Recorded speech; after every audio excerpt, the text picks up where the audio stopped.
Good evening, everyone. So, in today's video, we'll discuss about CUET PG microbiology जो 2024 में जो questions आए थे उनको हम डिस्कस करेंगे। ठीक है, तो देखेंगे कि किस टाइप के क्वेश्चंस जो हैं वो आपके बेसिकली एग्जाम में आए हुए हैं। जैसे फर्स्ट क्वेश्चन आ रखा है आपका, the sequence of steps for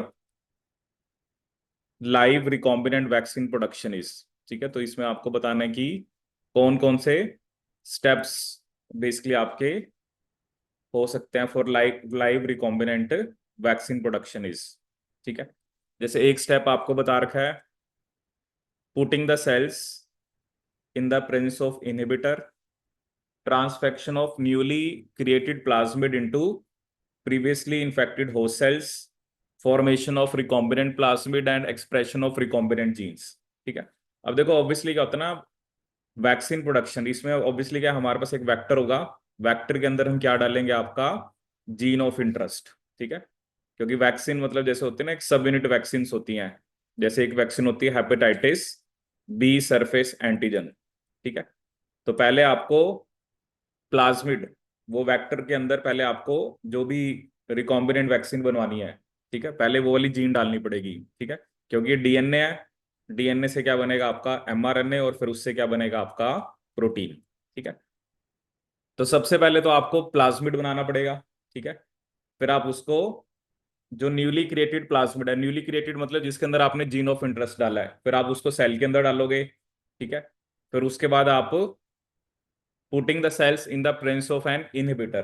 ठीक है, वो बेसिकली इनहिबिटर से है कि मे बी, अब यहाँ पे एग्जैक्टली इन्होंने मेंशन नहीं कर रखा है किस चीज का इनहिबिटर है। और लास्ट में आपका क्या होगा, एक्सप्रेशन ऑफ रिकॉम्बिनेंट जीन्स। ठीक है, देखो डी तो आपका क्या आना चाहिए लास्ट में। ठीक है, और सबसे पहले तो आपको प्लाज्मिड ही बनाना है ना, क्योंकि उसी को आप फिर होस्ट में डालोगे, तो इसका क्या आंसर बनेगा आपका फोर्थ, CVAD। ठीक है, ऐसे नेक्स्ट क्वेश्चन देखते हैं। ठीक है, नेक्स्ट क्वेश्चन हमें क्या दे रखा है। ठीक है, अब इनके आंसर्स वैसे लगे हुए हैं, बट चलो डिस्कस भी कर लेंगे, कुछ एक्स्ट्रा होगा तो। Which one of the which of the following kind of organisms in ecosystem are considered as decomposer. ठीक है, तो जनरली फंगस और बैक्टीरिया होते हैं। ठीक है, जैसे ऑप्शन में वायरसेस हैं, प्लांट्स हैं, लाइकन्स हैं, तो एक्चुअली आपकी फंगस होते हैं डीकम्पोजर, या बैक्टीरिया होते हैं। ठीक है, तो एक ही ऑप्शन आपका फंगस है। नेक्स्ट क्वेश्चन है कि what would happen if phytoplankton, ठीक है, phytoplankton in an ocean is destroyed for some reason. ठीक है, अब देखो फाइटोप्लैंक्टन जो होते हैं ना, वो आपके एक तरह से प्रोड्यूसर होते हैं। ठीक है, जिसे आप बोल सकते हो कि जो, जब भी हम एक ट्रॉफिक या जब हम एक फूड चेन बनाते हैं, तो फाइटोप्लैंक्टन जो है वो प्रोड्यूसर है। ठीक है ना, ये स्मॉल प्लांट्स होते हैं, इनको जैसे जू प्लैंक्टन्स खाते हैं। ठीक है ना, पढ़ते हैं ना, फूड चेन पढ़ते हैं। प्रोड्यूसर होते हैं, फिर आपके primary consumer, secondary consumer, tertiary consumer. अगर वो कह रहा है फाइटोप्लैंक्टन नहीं होंगे तो क्या होगा, अब वो कह रहा है कि ओशियन एज, या oceans carbon sink is adversely affected. ठीक है, दूसरा उसने क्या लिखा है, the ocean ecosystem is not affected. ठीक है, देखो ये तो बिल्कुल ही गलत है कि इकोसिस्टम अफेक्ट नहीं होगा। जब प्रोड्यूसर ही नहीं होंगे तो फिर आगे कैसे लाइफ, कैसे उनकी फूड चेन या फूड साइकिल चलेगी। The density of ocean is drastically reduced. ठीक है, ये सही है। Food chains in the oceans are adversely affected, ये भी सही है। मतलब बी तो गलत है, और आप देख सकते हो कि तीन ऑप्शन में बी है। ठीक है, तो तीनों ऑप्शन आपकी खत्म होगी, सिर्फ एक ही ऑप्शन बची, ए एंड डी ओनली। ठीक है ना, एक्चुअली क्या होता है ना, ये जब हम बेसिकली क्या होता है कि ना, ये जो फूड चेन होती है, जैसे आपने ट्रॉफिक लेवल बनाते हैं, जैसे पहले ये है, उसके बाद ये दूसरा है। ठीक है, उसके बाद आपका फिर थर्ड है। अब क्या होता है ना, सब एक दूसरे पे डिपेंडेंट है। ठीक है ना, जैसे आपको पता है कि प्रोड्यूसर है, प्रोड्यूसर को कौन खा रहा है, जैसे मान लो कोई एनिमल खा रहा है, या स्मॉल एनिमल्स खा रहे हैं, फिर उनको आगे लार्ज एनिमल खा रहा है। तो किसी भी लेवल पे, अगर कोई भी मतलब किसी भी लेवल पे कोई भी एनिमल या प्लांट का लॉस होता है, तो उससे आपकी फूड चेन अफेक्ट होगी, क्योंकि जो उसके ऊपर डिपेंडेंट है वो भी खत्म हो जाएंगे ना। अब जैसे हम यहाँ पर कह रहे हैं फाइटोप्लैंक्टन, फाइटोप्लैंक्टन कौन खाता है, आपके जू प्लैंक्टन। जू प्लैंक्टन को मान लो एनिमल्स खाते हैं। ठीक है, फिर स्मॉल एनिमल्स, फिर उन स्मॉल एनिमल्स को कौन खा रहा है, लार्ज एनिमल्स। अब जब फाइटोप्लैंक्टन ही नहीं है, तो क्या होगा, सारी की सारा जो आपकी फूड चेन है वो अफेक्ट हो जाएगी। ठीक है, तो ये आपको इसमें ध्यान रखना है। Which one of the following is not a disaccharide, ठीक है, ये भी सिंपल सा क्वेश्चन है। माल्टोज हमें पता है किसका बना होता है, ग्लूकोज प्लस ग्लूकोज, ठीक है। गलैक्टोज जो है वो एक तरह से आपका मोनोसेक्राइड है, क्योंकि माल्टोज तो ग्लूकोज और ग्लूकोज का बना होता है। सुक्रोज किसका पढ़ा था हमने, ग्लूकोज और फ्रक्टोज का। और लैक्टोज किसका था, ग्लूकोज और गलैक्टोज का। ग्लूकोज प्लस फ्रक्टोज, और लैक्टोज किसका बना हुआ था आपका, ग्लूकोज प्लस गलैक्टोज। तो इनमें से आपका जो गलैक्टोज है वो एक मोनोसेक्राइड है, it is not a disaccharide. और भी हमने पढ़े थे, जैसे ट्री हेलोज, मेलीबायोस, सैलोबायोस, ये सारे के सारे डाइसेक्राइड्स होते हैं, ठीक है। बाकी जो आपका गलैक्टोज है, ग्लूकोज है, फ्रक्टोज है, मैनोज है, ये सब क्या होते हैं आपके मोनोसेक्राइड्स, ठीक है। नेक्स्ट क्वेश्चन क्या है इसमें, वायरसेस आर, ठीक है, ये भी देखो अभी ये 11th लेवल का क्वेश्चन है। वायरसेस आर ऑब्लिगेट पैरासाइट, क्योंकि वायरस तो होते हैं वो तो खुद से ग्रो ही नहीं कर सकते ना, तो वो तो लाइव वो डिपेंड होते हैं होस्ट के ऊपर। अलग अलग टाइप के वायरसेस हैं, कुछ बैक्टीरिया पे डिपेंड होते हैं जिन्हें बोलते हैं बैक्टीरियोफाजिस, कुछ प्लांट वाले होते हैं, कुछ एनिमल वाले होते हैं। तो viruses are obligate parasites. Which one of the following statement is not applicable to an oxygenic photosynthesis, ठीक है। अब इसमें क्या होता है कि जो एनऑक्सीजेनिक है, ठीक है, जैसे नॉर्मली जो हम फोटोसिंथेसिस पढ़ते हैं उसके अंदर ऑक्सीजन इवोल्व होती है, ठीक है ना।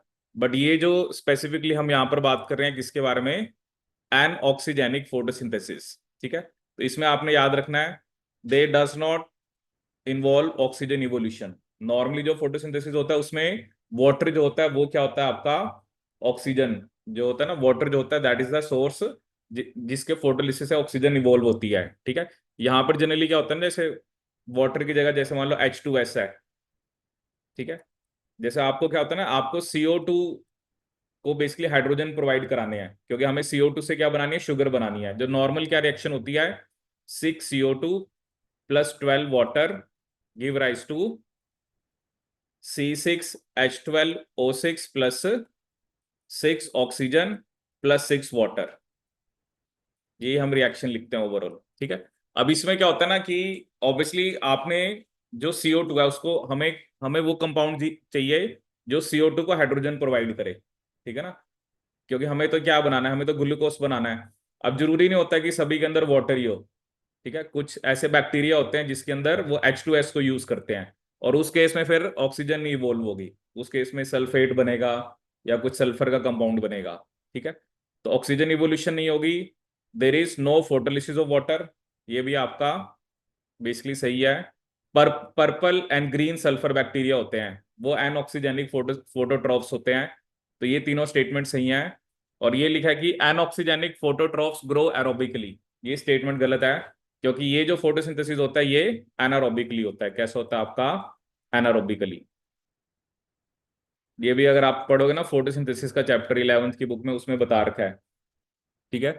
क्योंकि बेसिकली एक आपको एक वो कंपाउंड चाहिए जो बेसिकली हाइड्रोजन दे इसको, CO2 को, ठीक है। तो नॉर्मली तो वाटर ही होता है, क्योंकि प्लांट्स में तो फोटोलिसिस ऑफ वाटर ही होता है।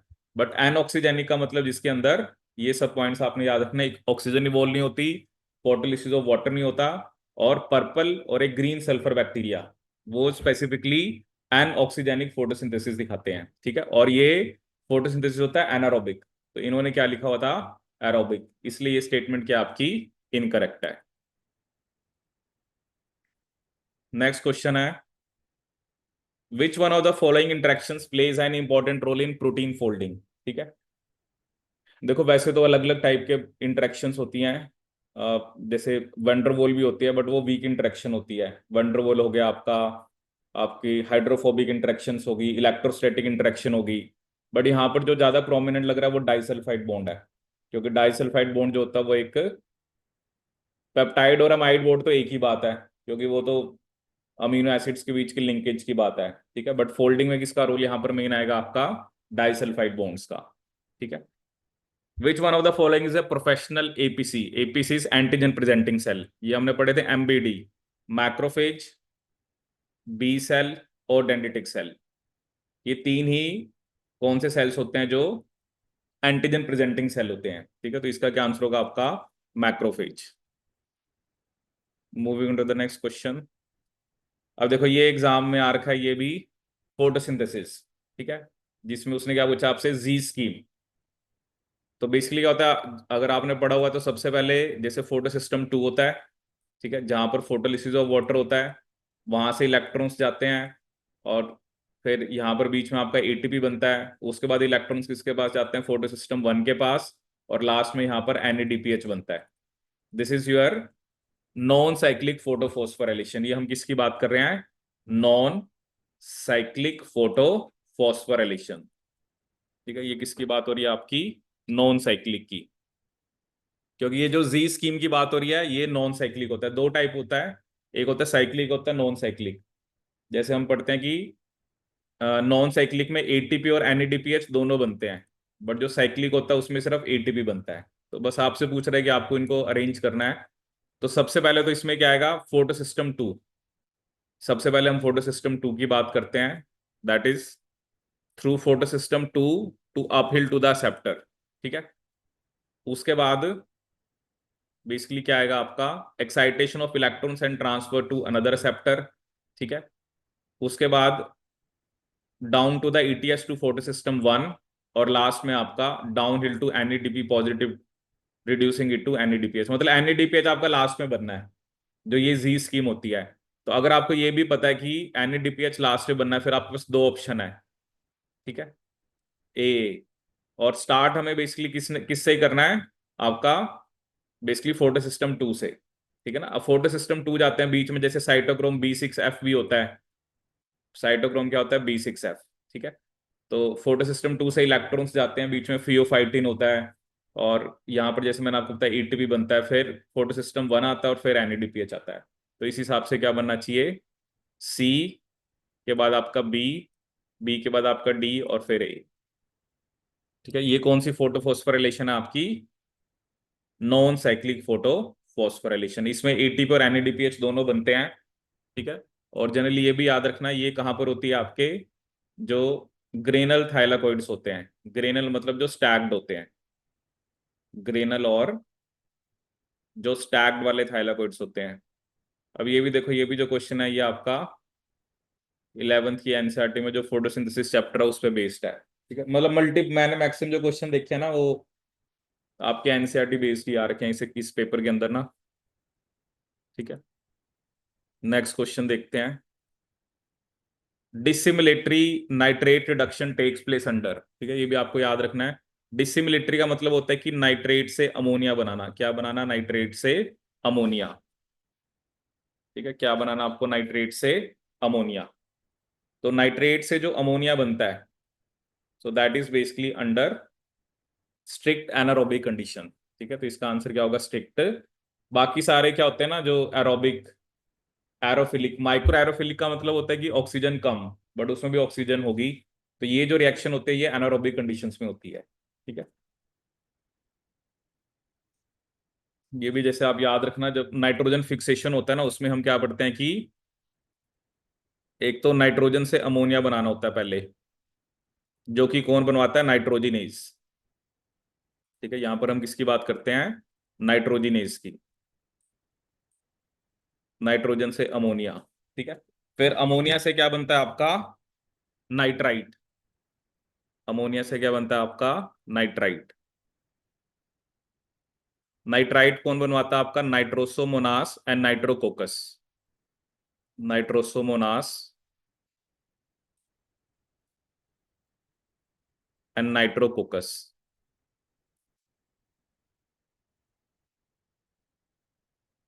और नाइट्राइट से नाइट्रेट कौन बनाता है आपका, नाइट्रोबैक्टर, क्योंकि जो प्लांट्स होते हैं वो नाइट्रोजन को नाइट्रेट की फॉर्म में लेते हैं। तो यहां पर क्या होगा आपका, नाइट्रोबैक्टर, ठीक है। और एक वो होते हैं जो नाइट्रेट, नाइट्रेट से मान लो नाइट्रोजन बनाते हैं, जिन्हें बोलते हैं हम आपके D nitrifying bacteria, D nitrifying bacteria, D nitrifying bacteria. तो इसमें जैसे एक तो आता है आपका सूडोमोनास, एक सूडोमोनास जीनस आता है, और एक आपका थायोबैसिलस, थायोबैसिलस, ठीक है। इससे रिलेटेड भी एग्जाम में क्वेश्चन आ रखे हैं। तो आपको ये याद रखना है कि जो नाइट्रोजन फिक्सेशन, ठीक है, इस पे बेस्ड क्वेश्चन आ रखे हैं, क्योंकि इसमें अलग अलग टाइप के बैक्टीरिया यूज होते हैं। तो अमोनिया से नाइट्राइट, फिर नाइट्राइट से नाइट्रेट, और एक हमने इसकी बात करी डीनाइट्रीफाइंग बैक्टीरिया। ठीक है,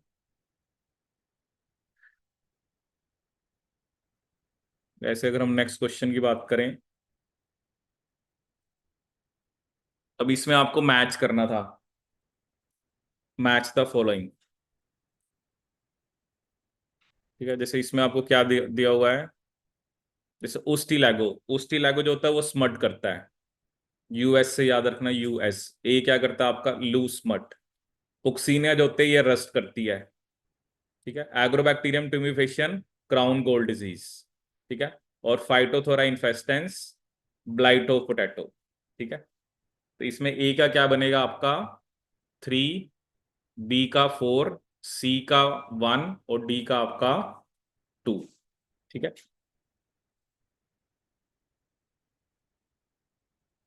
तो फाइटोथोरा इन्फेस्टेंस ये किसके लिए रिस्पॉन्सिबल होती है, ब्लाइट ऑफ पोटैटो। एक्चुअली ये भी दो होते हैं, एक होता है अर्ली ब्लाइट और एक होता है late blight. Early blight of potato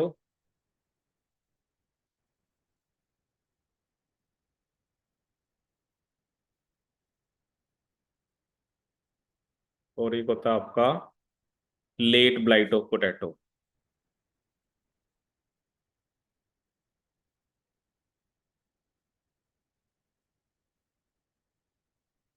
ठीक है, अब जो दूसरा बेसिकली नाम होता है उसका नाम होता है ऑल्टरनेरिया सोलेनाई। जैसे एक तो हमने किसका बात करी है आपकी, फाइटोथोरा इन्फेस्टेंस की। ठीक है, दूसरा हम किसकी बात करते हैं, ऑल्टरनेरिया सोलेनाई की। ठीक है, तो ये जो ब्लाइट लिखा हुआ है ना, जो फाइटोथोरा इन्फेस्टेंस करता है वो लेट करता है। ठीक है, अर्ली ब्लाइट ऑफ पोटैटो कौन करता है आपका, Alternaria solani, Alternaria solani, Alternaria solani. ठीक है, तो ये जो फाइटोथोरा इन्फेस्टेंस है it is responsible for your late blight of potato. Next question देखते हैं। Enzymes accelerate the rate of cellular reaction by, ठीक है, ये तो सिंपल ही है, by lowering down the activation energy. ठीक है, ये भी जैसे आपने पढ़ा हुआ है कि जैसे मान लो हमने ये ग्राफ बनाया था, जैसे ऐसे हम ग्राफ बनाते हैं कि normally in the absence of enzyme, जैसे मान लो ये आपका सबस्ट्रेट है। ठीक है, तो ये सबस्ट्रेट जो है ये ऐसे, और ये आपका प्रोडक्ट है। ठीक है, तो एंजाइम्स क्या करते हैं, एक्चुअली ये जो एनर्जी होती है इसे हम क्या बोलते हैं आपकी एक्टिवेशन एनर्जी। ठीक है, तो एंजाइम्स क्या करते हैं, इस एक्टिवेशन एनर्जी को क्या कर देते हैं आपका, कम कर देते हैं, जिससे जो रेट ऑफ रिएक्शन है वो क्या हो जाती है आपकी, स्पीड अप हो जाती है। ठीक है, so enzymes accelerate the rate of cellular reaction by lowering the activation energy. ठीक है, नेक्स्ट क्वेश्चन क्या आपका, choose the true statements about psychrophiles. ठीक है, ये एक बार चलो थोड़ा देखना पड़ेगा, क्योंकि इसमें जैसे साइक्रोफाइल्स वैसे क्या होते हैं जो लो टेम्परेचर पे रहते हैं। ठीक है, तो लो टेम्परेचर के हिसाब से, जैसे हमने ये भी पढ़ा था कि जो लो टेम्परेचर पे होते हैं उनकी सेल मेम्ब्रेन में वो लिपिड्स होने चाहिए जिनका मेल्टिंग पॉइंट कम होना चाहिए। ठीक है, कोई भी साइक्रोफाइल, जैसे कोई भी बैक्टीरिया को अगर लो टेम्परेचर पे रहना है तो उसकी मेम्ब्रेन में वो लिपिड्स होने चाहिए जिसका मेल्टिंग पॉइंट क्या हो, कम हो। मेम्ब्रेन में कौन से लिपिड्स होने चाहिए जिनका मेल्टिंग पॉइंट कम हो। अब मेल्टिंग पॉइंट कम किसका होता है आपका, short chain and unsaturated, short chain and unsaturated,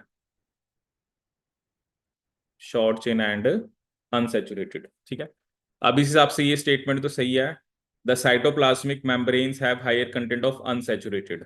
ठीक है, और अब देखो सी इन्होंने सभी में ही करेक्ट लिखा हुआ है, जो सी है ना कि enzymes have greater polar amino acid content.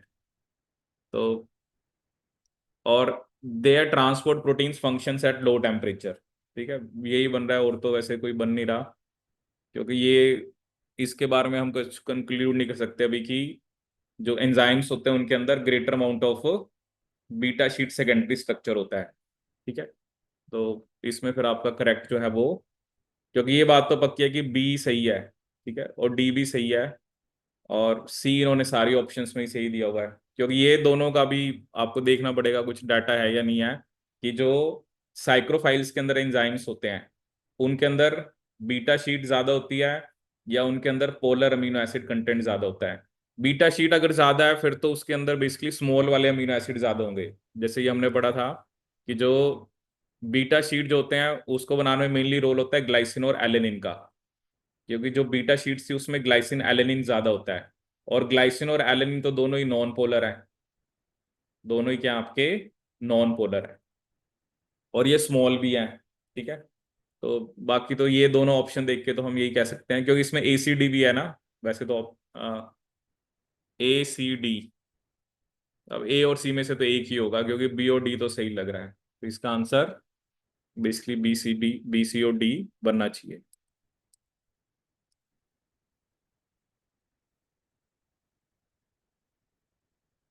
ठीक है, तो नेक्स्ट क्वेश्चन क्या है? Mushrooms and puff balls belongs to basidiomycetes, ये भी आपकी 11th में लिखा हुआ है एनसीईआरटी के अंदर। मशरूम जो अगैरिकस बाइस्पोरस है, या जैसे हमने एक पॉइजनस मशरूम भी पढ़ा था एमेंशिया फेलोइड्स, जो कि अल्फा मैनिटिन बनाता है और वो ट्रांसक्रिप्शन को इनहिबिट करता है। ठीक है, which of the following is not a function of human microbiome? Human microbiome का मतलब क्या है? कि हमारे अंदर कुछ ना कुछ क्या होते हैं आपके बैक्टीरिया होते हैं, या हमारा खुद का एक माइक्रोबायोम है। तो जैसे हमारे इंटेस्टाइन में बैक्टीरिया होते हैं वो विटामिन बी 12 बनाते हैं, वो हमें इम्यूनिटी भी प्रोवाइड करते हैं, and they also protect against disease causing microbe. ठीक है, microbiome has to do nothing with the secretion of insulin, क्योंकि इंसुलिन तो हमारे अंदर बीटा सेल्स ऑफ पेनक्रियास बनाते हैं। ठीक है, so that is not the function of human microbiome.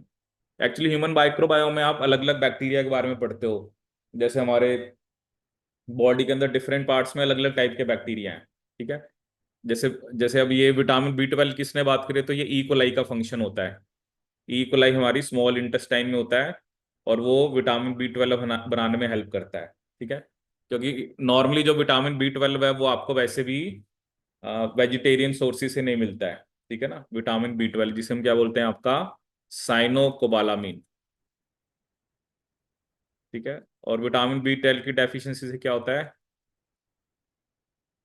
अगर विटामिन बी 12 की डेफिशिएंसी हो जाए तो, ठीक है, तो उसकी वजह से होता है आपका pernicious anaemia. Pernicious anaemia, pernicious anaemia. ठीक है, नेक्स्ट क्वेश्चन है आपका। अब देखो फिर ये आ गया आपका नाइट्रोजन फिक्सेशन के ऊपर। पहली स्टेटमेंट यहाँ पे क्या लिखा है? जो नाइट्रोजिनेज है that is the key enzyme for, that is the key enzyme for nitrogen fixation. ठीक है, ये स्टेटमेंट सही है। The process involves conversion of basically nitrogen to nitrate. ठीक है, the process takes place in the presence of oxygen. अब ये statement गलत है, क्योंकि जो नाइट्रोजनेज होता है ना वो ऑक्सीजन से सेंसिटिव होता है। ठीक है ना, जैसे वहां पर एक हम पढ़ते थे लैग हीमोग्लोबिन होता है जो ऑक्सीजन से बचाता है नाइट्रोजनेज को। ठीक है, and some plants can also fix nitrogen. कोई भी eukaryotic cell atmospheric nitrogen fix नहीं करता। एटमॉस्फेरिक नाइट्रोजन जो है वो सिर्फ बैक्टीरिया फिक्स कर सकते हैं। तो सी और डी दोनों इनकरेक्ट है, तो क्या आंसर होगा आपका? A and B. प्लांट कोई नाइट्रोजन फिक्स नहीं करता, ये एक स्पेशल बात होती है। नो यूकेरोटिक सेल, क्योंकि plant is a eukaryotic cell. No, जब हम डिफरेंस पढ़ते हैं ना प्रोकैरियोटिक सेल और यूकेरोटिक सेल में, तब हम ये वहां पर भी लिखते हैं no eukaryotic cell can fix atmospheric nitrogen. कोई भी यूकेरियोटिक सेल एटमॉस्फेरिक नाइट्रोजन को फिक्स नहीं कर सकता। नेक्स्ट क्वेश्चन की बात करें, यहां पर मैच द फॉलोइंग दे रखा है आपको। जैसे ईएमएस, ईएमएस होता है अल्काइलेटिंग एजेंट। EMS क्या होता है आपका? Alkylating agent. तो डी हैज टू बी 4। ठीक है। अब अब क्लेस्टोजन, ऑन्कोजीन एंड टेट्रोजन। अब जैसे ऑन्कोजीन जनरली क्या करती है? It induces tumour formation. ठीक है, तो बी का क्या होना चाहिए आपका? 2। Clastogen it causes fragmentation of chromosome. और टेराटोजन जो होते हैं वो डेवलपमेंट एबनॉर्मेलिटी करते हैं। ठीक है, तो इसमें यही बन रहा है A1 B2 C3 D4। ठीक है। नेक्स्ट क्वेश्चन क्या आपका? Which of the following is not used as a seed inoculant for cereal crops? अब देखो इसमें क्या होता है ना, सीड इनोक्यूलेंट वो होना चाहिए जो फॉर एग्जाम्पल नाइट्रोजन को फिक्स कर रहा है, या एक तरह से कुछ ना कुछ फर्टिलिटी ऑफ सॉइल को इंक्रीज करा है। जैसे एजोटोबैक्टर होता है, ये नाइट्रोजन फिक्सेशन में इसका रोल होता है। ठीक है। आपका राइजोबियम है, इसका भी, क्योंकि ये आपका सिम्बायोटिक होता है। ठीक है। और इसमें से जो स्ट्रेप्टोकोकस होता है ना, वो एटमॉस्फेरिक नाइट्रोजन फिक्स नहीं करता। इसलिए जो स्ट्रेप्टोकोकस है वो आपका सीड इनोक्यूलेंट नहीं होगा। ठीक है। Streptococcus. Which one of the following statements about linkage is incorrect? ठीक है, अब ये क्वेश्चन आ गया आपका जेनेटिक्स का। Gene linked on the same chromosome segregate together. ये सही है, क्योंकि सेग्रीगेशन की बात हम तब करते हैं जब जीन्स डिफरेंट क्रोमोसोम्स के ऊपर होती हैं। अगर जीन सेम क्रोमोसोम पे है तो इसका मतलब वो लिंक्ड हैं और एक साथ ही जाएंगी। Frequency of crossing over is proportional to the distance between two link genes. Obviously जितना डिस्टेंस ज्यादा होगा उतनी क्रॉसिंग ओवर होने के चांसेस क्या होते हैं? ज्यादा होते हैं। Chromosome maps also provide information about link genes. ठीक है। और फिर उसने क्या पूछा है कि लिंक जीन्स असॉर्ट इंडिपेंडेंटली। अब मुझे यहां पर क्या बताना है? इनकरेक्ट बताना है। अब जो जीन्स तो लिंक्ड है उनका तो इंडिपेंडेंट असॉर्टमेंट नहीं होगी ना, तो डी इसके अंदर गलत है। इसके अंदर क्या गलत है आपका? D only. तो इसका क्या आंसर होगा आपका? फर्स्ट। ठीक है, moving on to the next question.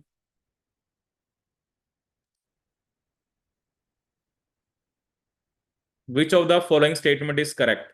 Terminal electron acceptor in anaerobic respiration is CO2 only. ठीक है, ऐसा तो हम कुछ पढ़ते ही नहीं है। एरोबिक में जरूर हम पढ़ते हैं कि जो लास्ट में इलेक्ट्रॉन ट्रांसपोर्ट चेन होती है उसमें जो एक्सेप्ट कौन करता है आपका? ऑक्सीजन। तो ये स्टेटमेंट तो गलत है, फर्स्ट वाली तो।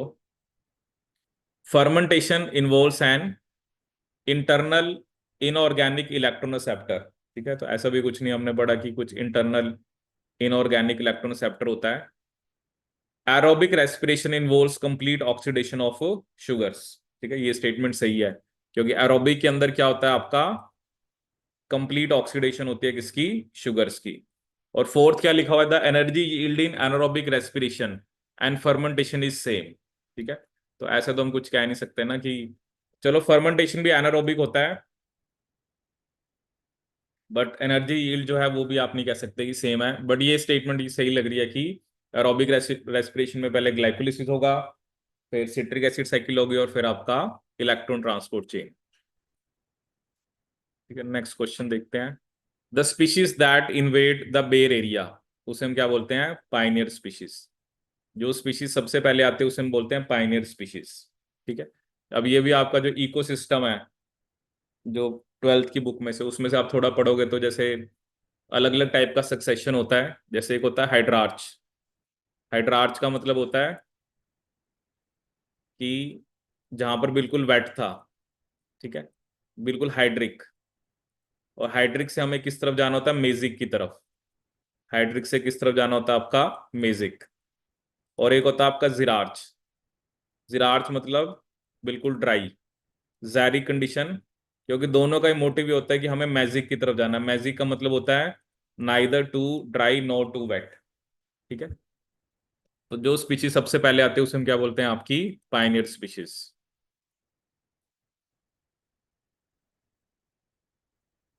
विच of the following statement is incorrect about bacteria? पहली स्टेटमेंट क्या है इसमें आपकी? They belong to the kingdom Monera. ये सही है। All bacterial cells are uniform in shape and size. अब देखो बैक्टीरिया तो अलग अलग होते हैं ना, जैसे आपके बैसिलस होते हैं, आपके कोकस होते हैं, ठीक है, आपके स्पाइरल होते हैं, ठीक है, कॉमा शेप्ड होते हैं, तो सभी का यूनिफॉर्म तो है नहीं, तो ये स्टेटमेंट आपकी गलत है। साइनोबैक्टीरिया ऑटोट्रॉफ्स हैं, ब्लू ग्रीन एल्गी, और आर्की बैक्टीरिया वो होते हैं जो एक्सट्रीम हार्श हैबिटेट्स के अंदर सरवाइव कर सकते हैं, ठीक है। तो इसके अंदर हमारा जो सेकंड ऑप्शन है वो क्या आपकी incorrect, that all bacterial sales की यूनिफॉर्म है शेप एंड साइज, ये गलत है।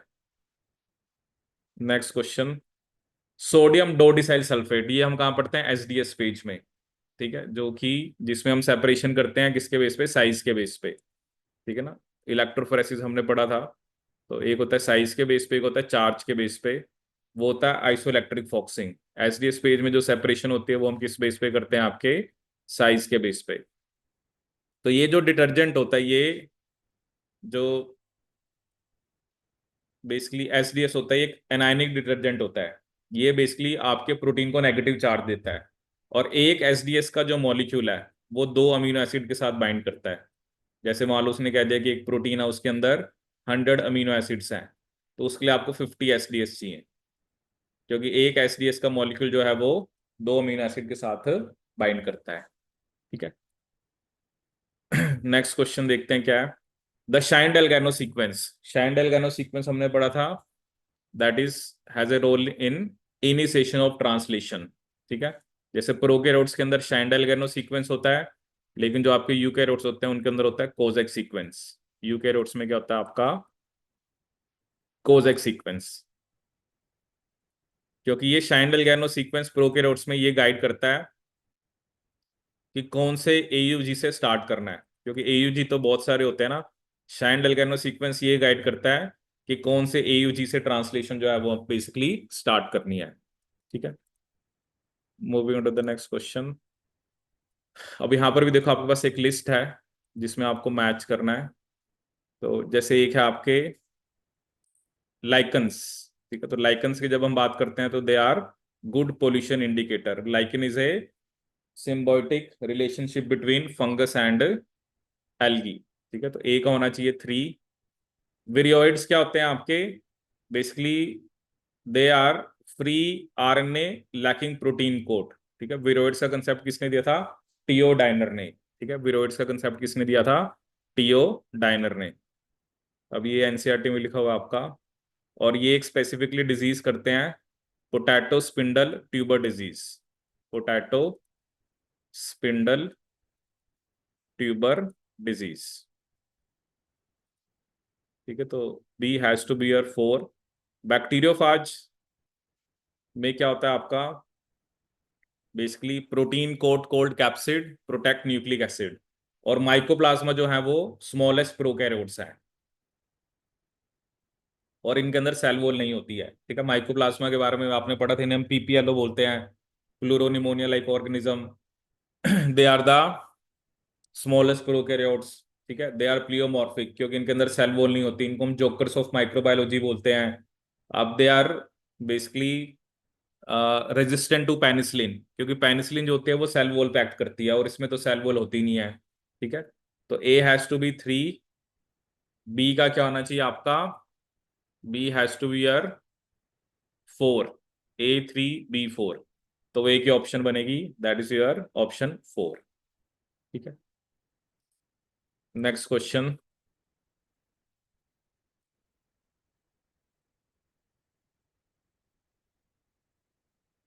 अब यहाँ पर कुछ स्टेटमेंट है को फैक्टर्स ऑफ एंजाइम से रिलेटेड, ठीक है। अब ये भी आपके बायो मॉलिक्यूल्स वाला जो चैप्टर है 11th में, उसमें से स्टेटमेंट्स हैं। पहली स्टेटमेंट क्या है, they are non protein constituents of enzyme that bound to enzyme to make it catalytically active. जैसे को फैक्टर में वो अलग अलग टर्म्स यूज करते हैं, को एंजाइम्स हो गए आपके, प्रोस्थेटिक ग्रुप्स हो गए, ठीक है, कुछ इनऑर्गेनिक भी होते हैं। प्रोस्थेटिक ग्रुप्स जो होते हैं वो टाइटली बाउंड करते हैं एपो एंजाइम के साथ, क्योंकि एपो एंजाइम और कोफैक्टर को मिलकर हम होलो एंजाइम बोलते हैं, ठीक है। ये जो आपका एपो एंजाइम है, एपो एंजाइम होता है प्रोटीनेशियस पार्ट, कोफैक्टर होता है आपका नॉन प्रोटीनेशियस पार्ट, और इन दोनों को मिलकर हम क्या बोलते हैं आपका, दैट इज होलो एंजाइम। इन दोनों को मिलकर हम क्या बोलते हैं आपका, होलो एंजाइम, ठीक है। तो प्रोटीन पार्ट है उसे हम क्या बोलते हैं आपका, एपो एंजाइम, और कोएंजाइम NADP के अंदर विटामिन नायसिन होता है। तो सारी स्टेटमेंट इसके अंदर आपकी करेक्ट है। तो इसमें ABCD all are correct. The sequence of steps for sewage treatment is, ठीक है। अब अगर आपने सीवेज ट्रीटमेंट भी पढ़ा है तो सबसे पहले हम प्राइमरी ट्रीटमेंट करते हैं, जिसमें हम सेडिमेंटेशन होता है, फिर सेकेंडरी होता है। सेकेंडरी ट्रीटमेंट कैसा होता है? एरोबिक होता है, ठीक है, जिसके अंदर हम फ्लॉक्स को यूज करते हैं। और इसका मेन मोटिव क्या होता है? BOD को कम करना, ठीक है। जो एक तरह से बेसिकली जितनी BOD ज्यादा होती है, इसका मतलब वाटर उतना ही ज्यादा क्या होता है आपका? पोल्यूटेड होता है। तो बेसिकली हम क्या यूज करते हैं? बेसिकली एक तरह से हम फ्लॉक्स को यूज करते हैं, मतलब जो ऑर्गेनिक कॉम्प्लेक्स ऑर्गेनिक मैटर को, फ्लॉक्स में फंगस और बैक्टीरिया होते हैं, fungus and bacteria, and basically they break complex organic matter into inorganic. तो BOD हम कम करते हैं, ठीक है। तो उसके बाद हम एनारोबिक ट्रीटमेंट भी कराते हैं, जिसमें आप मिथेन वगैरह बनती है या बायोगैस बनती है। तो इसमें सबसे पहले तो आपको screening and transfer to grit chamber, कि उसके अंदर जो भी बेसिकली जो भी उसके अंदर वो मटेरियल है जो सेडिमेंट हो सकता है, ठीक है। तो सबसे पहले हमें वो करना होता है, फिर उसके बाद sedimentation and aeration, after that anaerobic, और फिर लास्ट में क्लोरीनेशन, ठीक है। This is the waste water treatment. उससे रिलेटेड क्वेश्चन था, which of the following is और are true regarding significance of meiosis. अब देखो मियोसिस का क्या मोटिव होता है कि वो क्रोमोसोम के नंबर को हाफ करता है। It is a mechanism by which conservation of specific chromosome number of each species is achieved across generation in sexually reproducing organisms। ये स्टेटमेंट सही है, क्योंकि इससे जो क्रोमोसोम नंबर है वो कंजर्व रहता है। 23 मदर से आए, 23 फादर से आए, इससे जेनेटिक वेरिएबिलिटी इंक्रीज होती है, क्योंकि मियोसिस के ड्यूरिंग एक इवेंट होता है जिसे हम क्या बोलते हैं आपका? Crossing over. क्रॉसिंग ओवर और रिकॉम्बिनेशन, क्योंकि उसकी वजह से नए कॉम्बिनेशंस बनते हैं। और this is one of the mechanism which brings about variability in the population. तो सी गलत हो गया, क्योंकि वेरिएबिलिटी को डिक्रीज बोल रहा है। और variations are not important process of evolution, ये भी गलत है, क्योंकि वेरिएशन आएगा तभी तो कुछ नया बनेगा ना, ठीक है। तो जब भी हम इवोल्यूशन के मैकेनिज्म की बात करते हैं, ये भी जैसे अगर आपने इवोल्यूशन का मैकेनिज्म पढ़ा हो, तो दो अलग अलग व्यू थे। एक था डार्विन का व्यू। डार्विन जनरली म्यूटेशंस बोलते थे कि mutations are responsible for evolution. Darwin का व्यू था कि जो म्यूटेशंस होती हैं वो स्मॉल होती हैं एंड डायरेक्शनल होती हैं, ठीक है। लेकिन एक साइंटिस्ट था ह्यूगो डिवराइस, उसका क्या व्यू था? ह्यूगो डिवराइस वो कहता था कि जो म्यूटेशंस होती हैं, ये वो, या उसने एक वर्ड यूज किया था सॉल्टेशन। सॉल्टेशन का मतलब क्या होता है? A single step large mutation, a single step large mutation, a single step large mutation. और जो ह्यूगो डी वराइस था, बेसिकली उसने किसके ऊपर काम किया था? इवनिंग प्रिमरोज के ऊपर। किसके ऊपर वर्क किया था? इवनिंग प्रिमरोज, इवनिंग प्रिमरोज, या ओइनोथेरा लेमार्किना, उस प्लांट का नाम था ओइनोथेरा लेमार्किना, ठीक है। तो COD दोनों ही गलत है, तो इसमें आपका क्या आंसर होगा? A and B only. Next question देखते हैं इसमें क्या आपका। अब ये एक आया था कि generally which of the following type of चीज यूटिलाइज लैक्टोकोकस लैक्टिस, ठीक है। ये एक स्पेसिफिक बैक्टीरिया है जिसको हम यूज करते हैं कहाँ पर? चीज प्रोडक्शन के अंदर। तो एक्चुअली क्या होता है, ये जो cheddar, Rocky fort, Rocky fort के अंदर वैसे हम पेनिसिलियम रॉकी फोर्टाई यूज करते हैं, और ये पैरमेसिन, ये जो तीनों टाइप के आपके चीज हैं, इनके अंदर हम लैक्टोकोकस लैक्टिस को यूज करते हैं। मोजरेला चीज बनाने के अंदर लैक्टोकोकस लैक्टिस को नहीं यूज किया जाता, तो ये आपको याद ही रखना है। कैम्बरबर्ड चीज भी आता है, क्योंकि ये क्या होता है ना, ये अलग अलग टाइप के चीज होते हैं। जैसे अगर आपको याद हो 12th में आपने पढ़ा था स्विस चीज, स्विस चीज में होल्स होते हैं, और वो होल्स प्रोड्यूस करता है प्रोपोइनी बैक्टीरियम शर्मेनाई। तो ऐसे अलग अलग टाइप के चीज होते हैं। तो मोजरेला चीज को छोड़ के बाकी सब चीज बनाने के अंदर आप लैक्टोकोकस लैक्टिस को यूज करते हो। ठीक है, चलिए देखते हैं नेक्स्ट क्वेश्चन। कुल मिला के ये तो ना, क्योंकि बाकी एग्जाम से कंपेयर किया जाए ना तो इसका कोई लेवल नहीं है। अभी तो माइक्रो का देखा है जो मैंने, बाकी चलो लाइफ साइंसेस देखेंगे या बायोकेमिस्ट्री देखेंगे।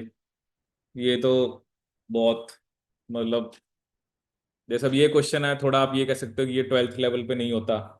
ठीक है ना। बाकी तो मैक्सिमम क्वेश्चन जो आप देखते आ रहे हो, अब जैसे ये सेल साइकिल में आपने फेज बताने हैं तो उसका ऑर्डर, तो G1S G2M, बिल्कुल सिंपल है, BDCA। जै में भी आया था।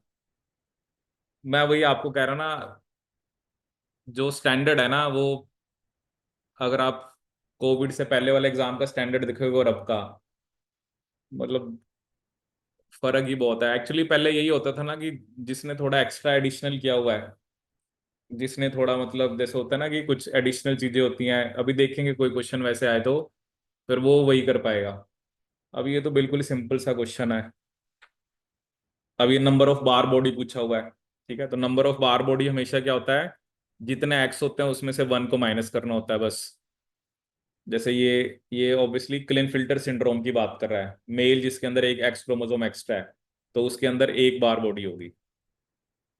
नॉर्मली मेल के अंदर बार बॉडी नहीं होती क्योंकि मेल में एक ही एक्स होता है। अब ये एक अर्थ है match the following. Syphilis, syphilis कौन करता है, ट्रिपोनिमा।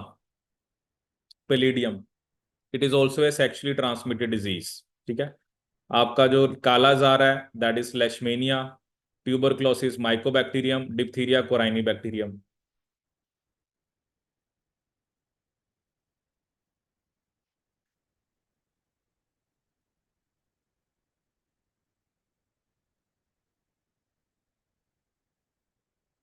ठीक है, तो इसका क्या आंसर बनेगा, ए का 4, बी का 3, सी का 1, डी का 2।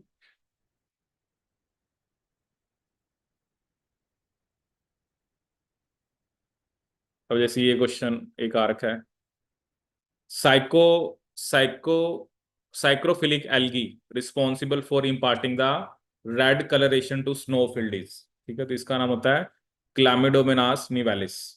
ठीक है, ये स्पेसिफिकली एक एल्गी होती है। ये एल्गी का नाम आपको याद रखना है। की enzyme of ED pathway, ED होता है एंटेना ड्यूडर ऑफ पाथवे।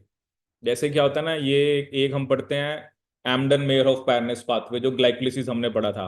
ठीक है, इसके बारे में पढ़ना आप थोड़ा सा। ये जो ईडी पाथवे होता है ये स्पेसिफिकली कुछ बैक्टीरिया में होते हैं। ठीक है, जैसे ये एक तरह से ग्लाइकोलिसिस का वेरिएंट है। ईडी पाथवे का मतलब होता है, ये बताया था मैंने आपको पहले जब ग्लाइकोलिसिस पढ़ाया था।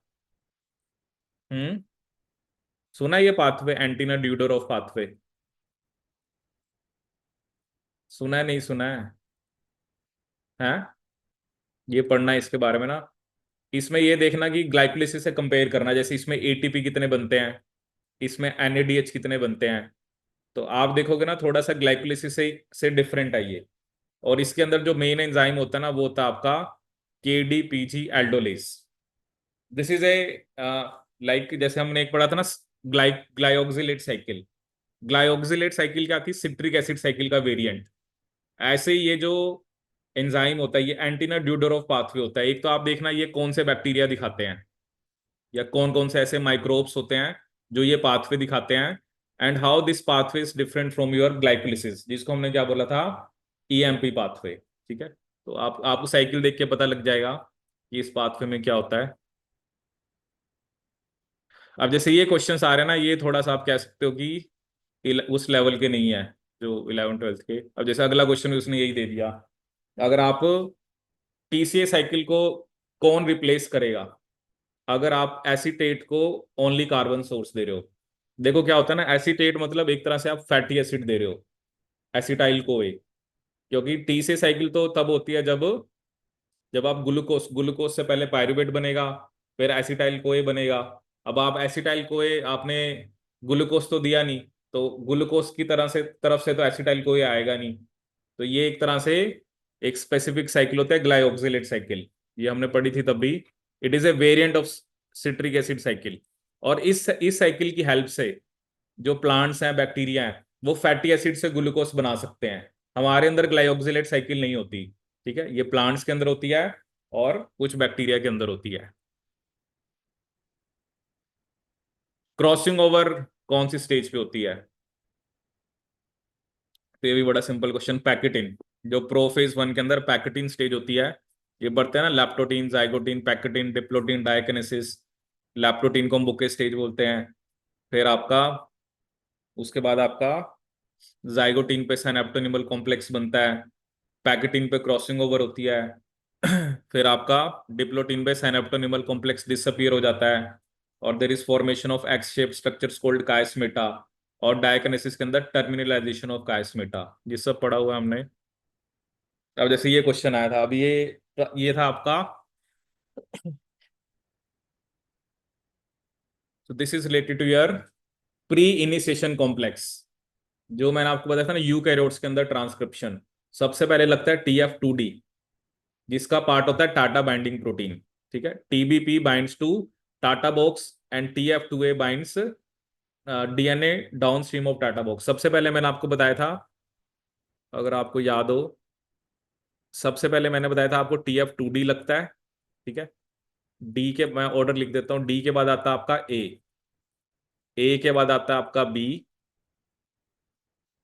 के बाद आता है आपका एफ के साथ पोल 2 लग के आता है, और उसके बाद आता है आपका TF2E, और फिर आता है आपका TF2H के पास मैंने आपको बताया था हेलिकेज, काइनेज और DNA रिपेयर एक्टिविटी होती है।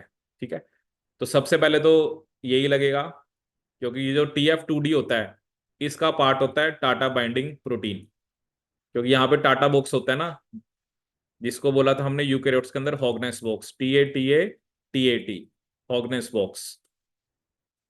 तो पहले ये लगा, फिर उसके बाद बी आएगा, TF2B। उसके बाद आपका RNA पॉलीमरेज 2 और TF2F आएंगे, और फिर E और H आएंगे। ठीक है, तो पहले A, फिर C, फिर D और फिर B। ठीक है, ये हमने पढ़ा था when we discussed about transcription in eukaryotes. Bacteria में तो क्योंकि एक सिग्मा फैक्ट्री होता है जो सिंपली बाइंड करता है, और वहां पर तो वहां पे जो टाटा बॉक्स होता है उसे हम प्रिमिनो बॉक्स बोलते हैं। ठीक है, अब जैसे ये क्वेश्चन आप कह सकते हो कि जो एक टिपिकल ऐसा क्वेश्चन है कि जो हर किसी को नहीं आता होगा, क्योंकि अगर किसी ने ट्रांसक्रिप्शन इन यूकैरियोट्स नहीं पढ़ी तो उसको ये क्वेश्चन नहीं आता। तो ये जो थोड़े से ऐसे क्वेश्चन होते हैं ना, यही डिसाइड करते हैं ना कि आप मेरिट में कहाँ पर स्टैंड करोगे। अब ये देखो, मतलब जो कमेंसलिज्म क्या होता है, म्यूचुअलिज्म क्या होता है, अमेंसलिज्म, प्रिडेशन। तो कमेंसलिज्म में क्या होता है कि बेसिकली एक स्पीशीज को तो बेनिफिट होता है, और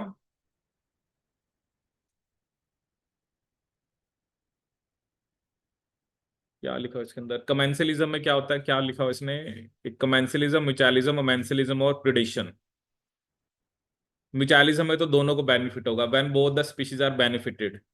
बी का तो 3 होना चाहिए, तो चलो है। अमेंसलिज्म के अंदर व्हेन, और एक है प्रिडेशन।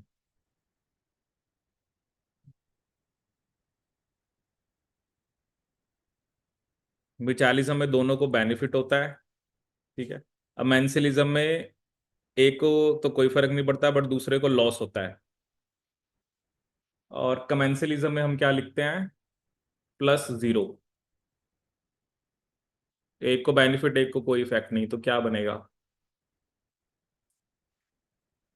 हम्म ये फिर गलत लिखा है यहाँ पे। कमेंस बी का तो चलो 3 है, वो तो 3 ऑप्शन के अंदर है। When one species is benefited other is unaffected. A का होना चाहिए 2, ए का 2, ये भी 2 ऑप्शन में है। फिर बचा सी का, when one species is harmed other, C का होना चाहिए 1, और डी का होना चाहिए फिर प्रिडेशन वाला दूसरे को किल कर रहा है, इसका सेकंड होना चाहिए। यहाँ पता नहीं गलती से लग गया होगा। इसका आंसर क्या होना चाहिए आपका? सेकंड। तो करेक्ट कर ही देते हैं। इसका ऑप्शन होना चाहिए सेकंड करेक्ट।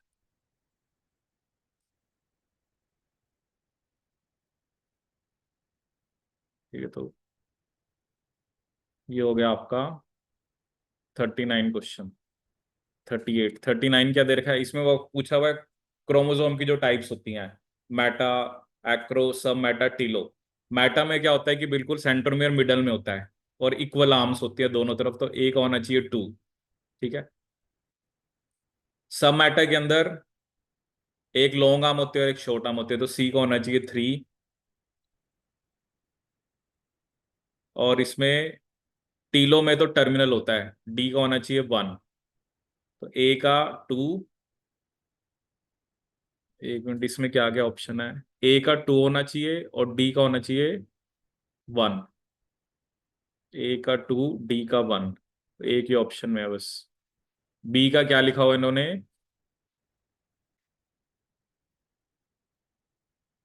बी का आपको बता रखा है 3। Centromere is present close to one end. Acrocentric हो गया ना ये, क्योंकि इसमें तो एक वेरी लॉन्ग होती है, एक वेरी शॉर्ट होती है, और उसमें एक शॉर्टर और एक लॉन्गर।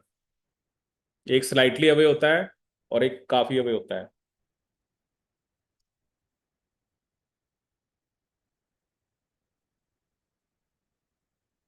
जैसे हमारे अंदर टीलोसेंट्रिक क्रोमोसोम्स नहीं होते ह्यूमंस के अंदर, और एक्रोसेंट्रिक, अगर मैं आपको जेनेटिक्स में याद हो, तो एक्रोसेंट्रिक हमारे अंदर होते हैं 13, 14, 15, 21 and 22, and they are related to Robertsonian translocations. Robertsonian translocations, and they may lead to, और Robertsonian translocation may lead to Down syndrome. ठीक है। Then we have 40th question, which of the following is an inhibitor of complex 4। ठीक है। ये cyanide, cyanide, carbon monoxide, आपका H2S, ये सब मैंने आपको बताए थे वहां पर। ठीक है। DNP तो अनकपलर होता है, ये दोनों देखने पड़ेंगे, क्योंकि इसके अलावा हमने देखा था रोटिनोन, और देखा था हमने एंटीमाइसिन और ब्रिटिश एंटील्यूसिड। ठीक है, एमाइटल। अब कॉम्प्लेक्स 4 पूछा था, उसका क्या होता है, साइनाइड। साइनाइड भी होता है कार्बन मोनोऑक्साइड, H2S, और एक आपका sodium azide.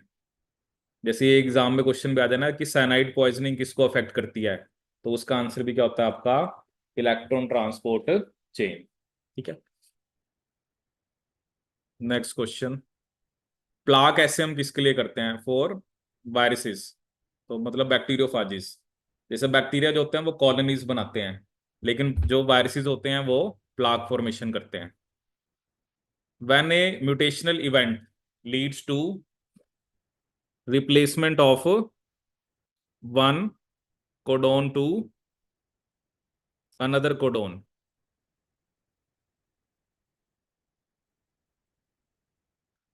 One codon for another coding for the same amino acid, तो वो म्यूटेशन कौन सी होगी आपकी, तो साइलेंट होनी चाहिए।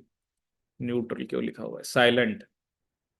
फ्रेम शिफ्ट और मिस मिस सेंस में तो चेंज हो जाता है ना। न्यूट्रल में भी कोई अमीनो एसिड चेंज तो होगा या उसका नेचर सेम होता है, बट अगर सेम रह रहा है तो इसका मतलब वो कौन सा है आपका, साइलेंट है। सेम अमीनो एसिड है ना, मैंने आपको बताया silent, miss sense, non sense. Silent के अंदर कोडोन चेंज होता है बट अमीनो एसिड चेंज नहीं होता। मिस सेंस के अंदर अमीनो एसिड भी चेंज हो जाता है, और नॉन सेंस में तो स्टॉप कोडोन आ जाता है। न्यूट्रल में may be it is substituted by the nature, जो अमीनो एसिड का नेचर है वो सेम रहेगा। जैसे लाइसिन की जगह आर्जिनिन आ गया, तो अमीनो एसिड चेंज तो हुआ है, लेकिन बेसिक बेसिक से ही चेंज हुआ है। ठीक है। In a food chain man is, अब मैन जो है वो प्राइमरी और सेकेंडरी कंज्यूमर दोनों हो सकता है, क्योंकि अगर वो प्लांट्स को खा रहा है तो प्राइमरी है, एनिमल्स को खा रहा है तो वो सेकेंडरी है।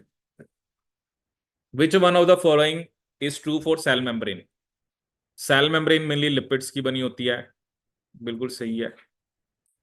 It's fluid nature is important for cell growth, endocytosis and cell division. Fluid mosaic model structure was given by Griffith, ये गलत है।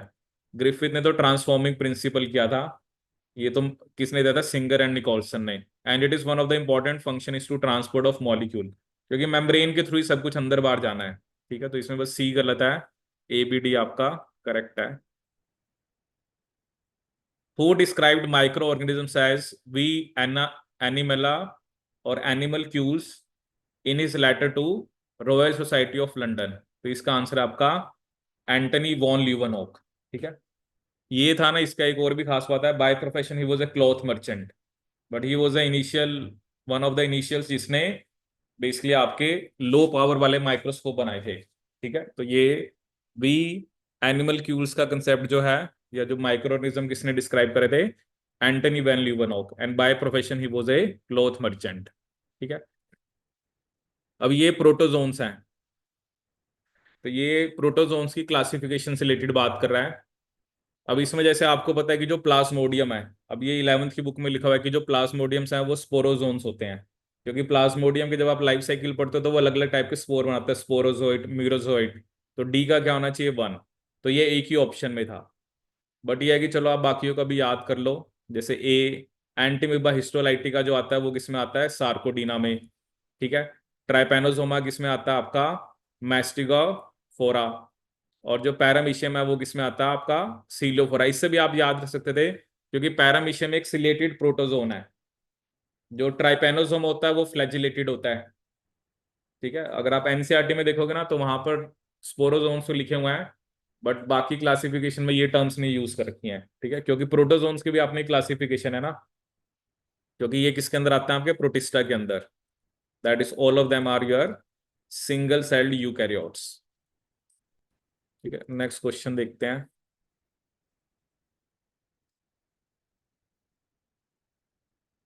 The oxygen liberated during photosynthesis comes from water, क्योंकि फोटोलिसिस ऑफ वाटर होता है, क्योंकि oxygen वहीं से आती है। और फोटोलिसिस ऑफ वाटर में आप याद रखना, मैग्नीज और क्लोराइड आयंस का रोल होता है। अगर हम प्लांट्स की बात करें तो manganese and chloride ions, they play important role in photolysis of water. Next question है आपका, arrange the following steps involve in bacterial transformation in correct order. ठीक है, अब इसमें क्या है कि सबसे पहले आपको, अब ट्रांसफॉर्मेशन का मतलब क्या है कि आपको जैसे बैक्टीरिया के अंदर जो डीएनए को जाना है, उसको इंटीग्रेट करना है। सबसे पहले तो binding and entering of extra cellular DNA into a component cell, पहले डीएनए सेल के अंदर जाएगा। ठीक है, उसके बाद degradation of one stand of transforming DNA. ठीक है, उसके बाद आपका क्या होगा, pairing followed by integration of transforming DNA, और फिर आपका ट्रांसफॉर्म्ड सेल बन जाएगा। ठीक है, मतलब ट्रांसफॉर्मेशन का मतलब ये होता है ना, जैसे बैक्टीरिया के अंदर डीएनए एसेस तो जाता नहीं है, उसे हमें कॉम्पोनेंट बनाना पड़ता है। जैसे हम कैल्शियम क्लोराइड यूज करते हैं, उसे पहले हम आइस पे रखते हैं, फिर हीट शॉक देते हैं, फिर दोबारा आइस पे रखते हैं, ताकि बैक्टीरिया की मेम्ब्रेन में पोर क्रिएट हो जाए। ठीक है, अब ये भी आपका बायोटेक्नोलॉजी में लिखा हुआ है 12वीं की बुक के अंदर। लेफ्ट हैंडेड कौन सा होता है, वो होता है Z DNA. A B right handed होते हैं, जी हमारा लेफ्ट हैंडेड होता है।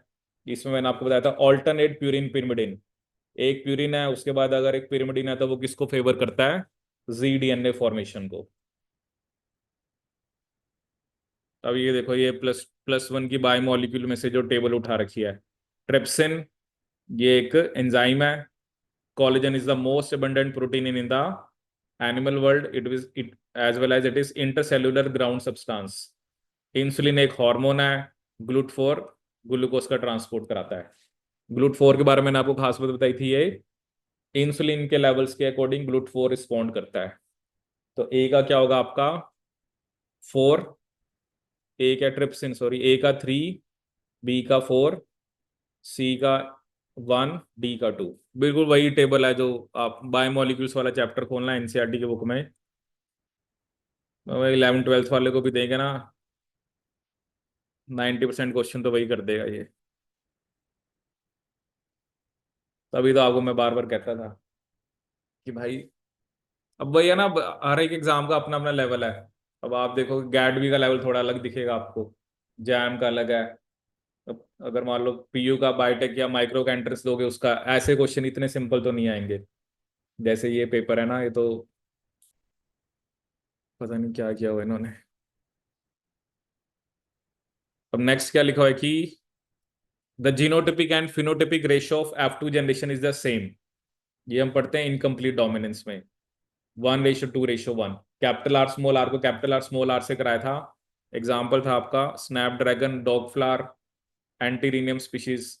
तो इसमें आपने देखा था कि 1:2:1। जीनोटिपिक रेशियो तो आती है, फिनोटिपिक में एक रेड, दो पिंक, एक white. Next question, which of the following is not a primary pollutant. एक होते हैं प्राइमरी, एक होते हैं सेकेंडरी। सेकेंडरी मतलब जो प्राइमरी के कारण बनते हैं, ठीक है। अब इसमें से carbon monoxide, sulphur dioxide, nitrogen oxide, ये सब प्राइमर है, सॉरी आपके सब प्राइमरी हैं। लेकिन वही होता है ना, जैसे वाटर और सल्फर ऑक्साइड्स के बीच में रिएक्शन हो जाए तो सल्फ्यूरिक एसिड बन जाएगा। जैसे हम एक वर्ड यूज करते हैं एसिड रेन, ठीक है ना। जैसे देखा था ना पहले, हुआ था जैसे अब कहते हैं ताजमहल था, उसके आसपास इंडस्ट्रीज को बंद किया गया तो कह रहे थे उसकी शाइन कम हो रही थी एसिड रेन वगैरह की वजह से, या जो भी पोल्यूशन की वजह से। तो सल्फ्यूरिक एसिड जो होता है या नाइट्रिक एसिड होता है, ये सेकेंडरी पॉल्यूटेंट में आपके काउंट होंगे। विच of the following is A high fidelity thermostable polymerase, ये भी मैंने आपको बताया था। एक्चुअली जो टैग पॉलीमरेज होता है ना, उसके पास प्रूफ रीडिंग एक्टिविटी नहीं होती। मैंने आपको कुछ बैक्टीरिया के नाम बताए थे, उसमें था पायरोकोकस पिरोसस, आपका थर्मिटिका मेरिटमा, थर्मोकोकस लिटोरैलिस, ठीक है, पायरोकोकस वोजियाई। ये चार बैक्टीरिया के नाम मैंने आपको बताए थे। इनके डीएनए पॉलीमरेज के पास प्रूफ रीडिंग एक्टिविटी होती है। जैसे हम पीसीआर में लिखते हैं ना कि पीसीआर के अंदर, वैसे तो टैग पॉलीमरेज आपने पढ़ा है, बट इसके पास प्रूफ रीडिंग एक्टिविटी नहीं होती। नो 3' to 5' एक्सोन्यूक्लियस एक्टिविटी,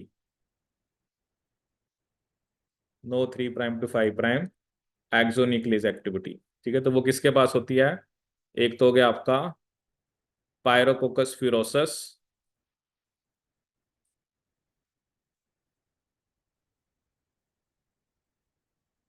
पायरोकोकस वोजियाई,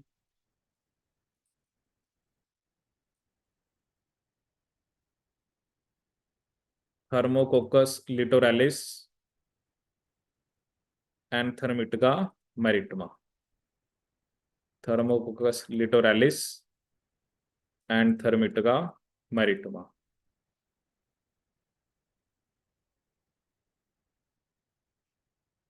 इन सब के पास आपकी प्रूफ रीडिंग एक्टिविटी जो है वो प्रेजेंट होती है। Test cross of is a cross of F1, उसमें हम होमोजाइगस रिसेसिव से कराते हैं टेस्ट क्रॉस। इनमें से कौन सा फर्मेंटिव फूड प्रोडक्ट नहीं है, ठीक है। अब जैसे चलो पास्ता तो आपको पता ही है, तो पास्ता में कोई फर्मेंटेशन तो हम करते नहीं है। जैसे डोसा हो गया, ठीक है, ये कैफिर एंड किमची, ये तीनों के तीनों ही आपके क्या है, फर्मेंटेड होते हैं, ठीक है। पढ़ना है जब इनके बारे में। जैसे कैफिर एक ड्रिंक बता रखी है, it is a fermented milk, kefir. और ये किमची कुछ जापानीज होता है, kimchi. It is a traditional Korean, Korean लिखी हुई है, कोरियन फूड्स जो होते हैं। It is a salad made with fermented cabbage. चलो देख लेना इनके बारे में। पास्ता में तो कोई फर्मेंटेशन नहीं करनी होती, डोसा में तो होती है। खाया डोसा? बनाते हो डोसा? आता है बनाना? है? नहीं बनाया? इसमें थोड़ा उसको रखना पड़ता है ना, जो बैटर सा होता है वो पहले बना के रखना पड़ता है। इडली होगी आपकी, उसमें इसलिए इनो वगैरह डालते हैं। The correct sequence of enzyme action is, obviously पहले एंजाइम के साथ सबस्ट्रेट लगेगा, उसके बाद सबस्ट्रेट जो है वो एंजाइम के अंदर ऑल्ट्रेशन करेगा, फिर आपका बेसिकली कुछ ना कुछ आपके बॉन्ड ब्रेक और होंगे, और उसके बाद जो प्रोडक्ट है वो रिलीज हो जाता है। ये भी आपका, मैं हर बायोमोलिक्यूल्स का चैप्टर पढ़ोगे ना, आधे क्वेश्चन तो उसमें से हैं। जो +1 की बुक का बायोमोलिक्यूल का चैप्टर है, वही सेम चीज बिल्कुल उठा रखी है। A single nucleotide pair is inserted near the 5' end of protein coding DNA sequence. तो अगर आप ऑब्वियसली कहीं पर अगर आप न्यूक्लियोटाइड को ऐड कर दोगे, ठीक है, तो बेसिकली उसके इसमें क्या होगा, एक तो कह रहा है कि सिर्फ एक अमीनो एसिड ऑल्टर होगा, ठीक है। एक वो कह रहा है कि कंप्लीटली ऑल्टर्ड सीक्वेंस बन जाएगा। एक हाईली ट्रंकेटेड का मतलब होता है छोटा प्रोटीन। छोटा तो तब बनेगा अगर नॉनसेंस म्यूटेशन होगी, ऐसा कुछ उसने मेंशन नहीं कर रखा। और ये भी नहीं हम कह सकते कि प्रोटीन नहीं बनेगा। तो ऑब्वियसली जहां पर आपने ऐड करा उसके बाद का सारा आपका जो फ्रेम है वो चेंज हो जाएगा। That is why we call it frame shift mutation. Abscisic acid क्या होता है? ये जब भी हम प्लांट हॉर्मोन्स की बात करते हैं तो उसके अंदर auxin, gibberellin, cytokinin, abscisic acid और इथाइलिन।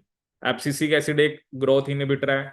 इट इज, जब हम पांच हॉर्मोन्स की बात करते हैं ना तो ऑक्सिन, जिब्रेलिन और जो साइटोकाइनिन है उनको तो हम कहते हैं वो ग्रोथ प्रमोट करते हैं। इथाइलिन का मिक्स रोल होता है बट वो भी इनहिबिटर है। और जो एब्सिसिक एसिड है वो तो प्रॉपर इनहिबिटर है।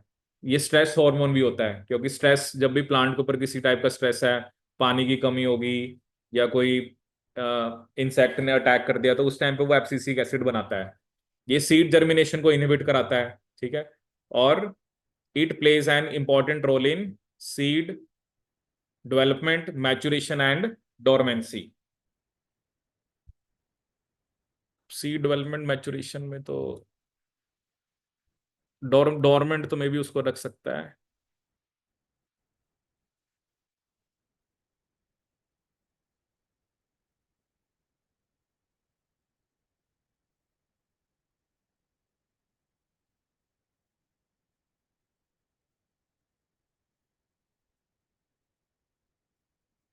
सकता है seed development, maturation and dormancy.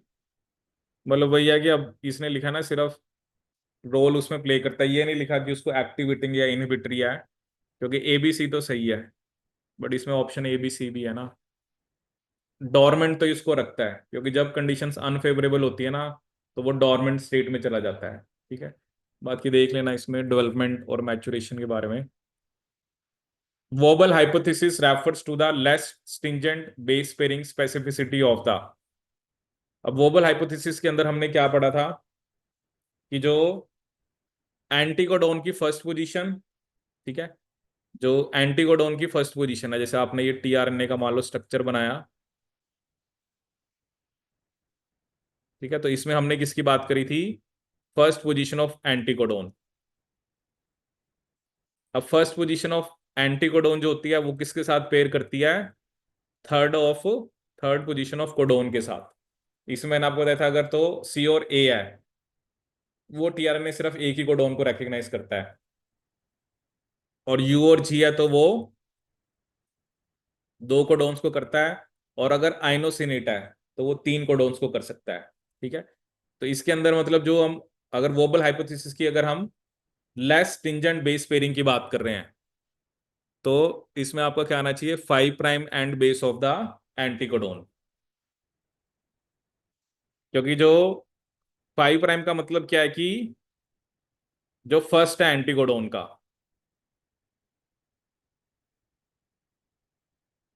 जैसे लेस स्टिंजेंट ये लिखा है ना, something is not as strict.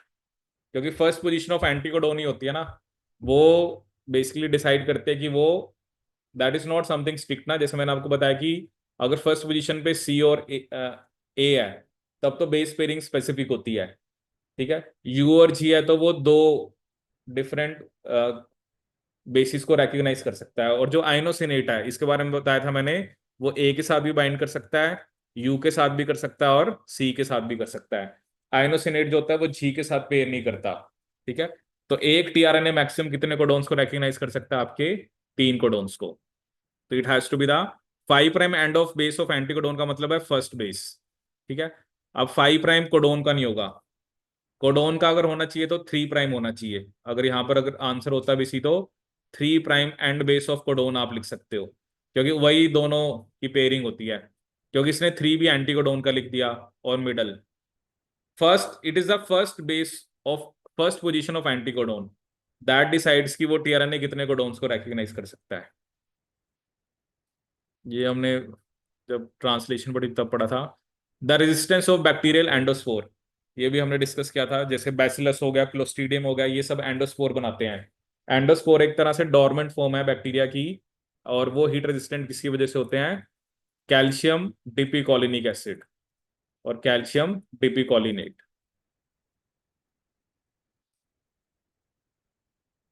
Capsid symmetry of pox viruses, ठीक है, ये कॉम्प्लेक्स होती है, बस ये याद रखना। अब इसके लिए क्या होता है ना, आपको अलग अलग वायरसेस के बारे में पढ़ना पड़ेगा।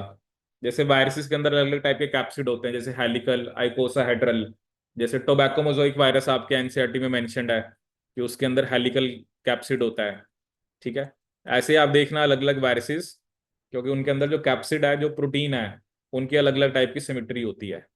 और भी चलो आगे देखेंगे क्वेश्चन, तो वहां पर भी आएगा। विच of the following is not a mutagen.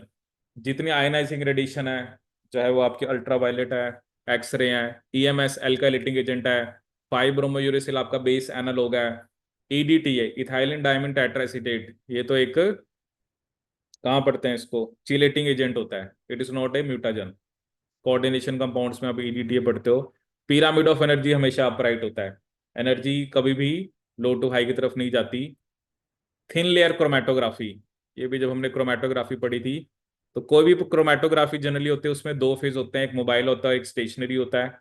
जो रिलेटिव मूवमेंट होती है वो हम कैसे एक्सप्रेस करते हैं, are F value. R F value क्या होता है कि जनरली इसके अंदर हम क्या देखते हैं कि जो डिस्टेंस आपके कंपाउंड ने माइग्रेट करा है, ये भी जैसे मैंने आपको बताया था कि जैसे मान लो ये है, क्योंकि एक हमारे पास होता है फ्रंट, जैसे कोई डाई है, तो वो डाई तो ऑब्वियसली मान लो यहां तक रन करती है, वो तो फ्रंट है। अब आपका जो जो आपके पास एनालाइट्स हैं, जैसे अलग अलग आपके पास एनालाइट्स हैं, तो वो कितना माइग्रेट करें। जैसे यहाँ से हमने फॉर एग्जांपल स्टार्ट किया, तो एक एनालाइट यहाँ तक गया है, ठीक है। दूसरा एनालाइट फॉर एग्जांपल यहाँ तक गया है, तीसरा एनालाइट फॉर एग्जांपल यहाँ तक गया है। तो जो डिस्टेंस जैसे इसने कवर किया है, वो इसने अलग डिस्टेंस कवर किया है, इसने ज्यादा किया है, इसने उससे भी ज्यादा किया है। तो आर एफ वैल्यू होती है कि जो आपका एनालाइट है, जैसे इसने डिस्टेंस कवर किया ए, इसने किया बी, फॉर एग्जांपल इसने किया सी, इसका है डी, तो इन सब की आर एफ वैल्यू अलग आएगी। तो जो रेड वाला है उसकी आएगी ए बाई डी, जो दूसरे वाला है उसकी आएगी बी बाई डी, जो तीसरे वाला है उसकी आएगी सी बाई डी। तो the relative movement of each component of mixture is expressed as R F value. R F value होता है कि distance covered by analyte from origin divided by the distance covered by जो भी आपका एक die होती है या जो भी कंपाउंड है जो कि फ्रंट की तरह काम करेगा। क्योंकि जैसे ही वो एंड पे पहुंच जाती है, हम क्रोमेटोग्राफी को स्टॉप करा देंगे। सेम वे जो हम इलेक्ट्रोफोरेसिस में करते हैं, वहां पर हम ब्रोमोफिनोल ब्लू यूज करते हैं कि जब वो एंड पे पहुंच जाती है तो हम इलेक्ट्रोफोरेसिस को स्टॉप करा देते हैं, ठीक है। Spot of compounds which absorb iodine will give green spot, ये गलत है। जनरली वो येलो या ब्राउन स्पॉट देगा आपको। और इन स्पॉट्स को बेसिकली हम जो देखते हैं वो, इसने लिखा है आई आर लाइट, ठीक है। वो मेरे ख्याल में यूवी लाइट होनी चाहिए आपकी ना, कि जो जो टीएलसी के अंदर, क्योंकि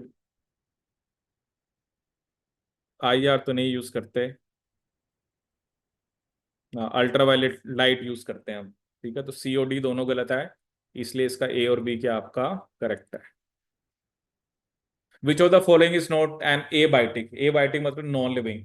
water, climatic conditions, inorganic substances, ये सब एबायोटिक है। एल्गी तो आपका क्या होगा, biotic. The lag phase in a bacterial growth curve does not occur under which of the following condition. Normally जब भी हम बैक्टीरियल ग्रोथ कर्व पढ़ते हैं तो उसके अंदर क्या होता है आपका, सबसे पहले एक लैग फेज होता है, उसके बाद आपका एक लॉग फेज आता है, फिर आपका एक स्टेशनरी फेज आता है, फिर डेथ फेज आता है। वो कह रहे हैं कि किस कौन सी सिचुएशन के अंदर या कौन सी कंडीशन में लैग फेज नहीं आएगा। अगर तो आप एक ओल्ड कल्चर ले रहे हो, उसमें तो सेल पहले ही लैग फेज में है, मतलब अगर आप उसको एक नए मीडियम पे लेके आ रहे हो तो पहले लैग फेज आएगा। फ्रोजन वाले भी कैसे हैं आपके, मतलब फ्रोजन का मतलब वो एक तरह से डोरमेंट स्टेट में ही है। अगर आप when optimum temperature and pH conditions are provided, ठीक है। और एक क्या है कि अगर एक्सपोनेंशियली ग्रोइंग सेल्स हैं, ऑब्वियसली जो सेल पहले से ही लॉग फेज में है, अगर आप उनको लोगे तो उनका वो डायरेक्टली फिर में भी लॉग फेज में ही रहेंगे, वो मे भी आपके लैग फेज में ना जाए, ठीक है ना। क्योंकि जो लॉग में पहले से ही है, आप उनको अगर यूज कर रहे हो, जैसी कंडीशंस में वो सेल पहले है, तो फिर वो, क्योंकि अगर तो यहाँ पर है तब भी उसने एक्सपोनेंशियली डिवाइड करना था, अगर आप उसको बेसिकली सिमिलर कंडीशंस में रखोगे तो वो उसी तरह बिहेव करेगा, तो उस केस में आपका लैग फेज नहीं आएगा। ठीक है। नेक्स्ट क्वेश्चन है आपका, आरडीटी के अंदर जब हम जीन ट्रांसफर करते हैं तो क्या स्टेप्स होते हैं। सबसे पहले चाहिए आपको डीएनए। ठीक है, ये भी देखो अब 12th की बायोटेक्नोलॉजी के अंदर चारों पॉइंट लिखे हुए हैं। सबसे पहले डीएनए को आइसोलेट करो, उसकी फ्रेगमेंटेशन कराओ, फिर उसके बाद उसको वेक्टर में डालो, और फिर आप उसको होस्ट में डालो, और फिर उसके बाद जैसे डाउनस्ट्रीम प्रोसेसिंग होती है कि अगर आपको अपना प्रोडक्ट बनवाना है तो एचआईवी का टारगेट टी हेल्पर और मैक्रोफेजिस। तो टी हेल्पर के अंदर कौन से आते हैं आपके, CD4 पॉजिटिव। आरएनए स्प्लाइसिंग में हम क्या करते हैं, इंट्रॉन्स को रिमूव करते हैं। सो removal of introns after transcription forming mRNA, ये हमने पढ़ा था। पोस्ट ट्रांसक्रिप्शनल मॉडिफिकेशन, कैपिंग होती है, टेलिंग होती है, और आपकी स्प्लाइसिंग होती है।